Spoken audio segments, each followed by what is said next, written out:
আমি নির্বাচন করতেছি আল্লাহর ভয়ে।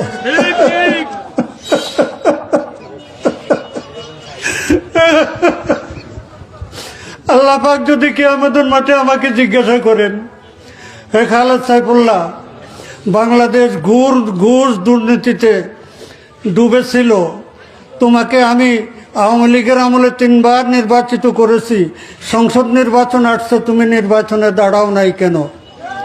আমার ভাইয়েরা, আমি আল্লাহর কসম করে বলতেছি, দুনিয়ার উদ্দেশ্যে আমি নির্বাচন করতেছি না। আমার ভাইয়েরা, ঘুষ দুর্নীতি জুলুম নির্যাতনের বিরুদ্ধে আমার নির্বাচন, আর আমার এই নির্বাচন অন্যায় জুলুমের বিরুদ্ধে জেহাদ। আমি আর বক্তব্য রাখবো না। আপনাদের কাছে দোয়া চাই, আপনাদের জন্য দোয়া করি।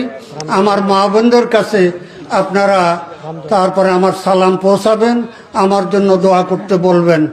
আমার নির্বাচন একমাত্র আল্লাহকে খুশি করার জন্য।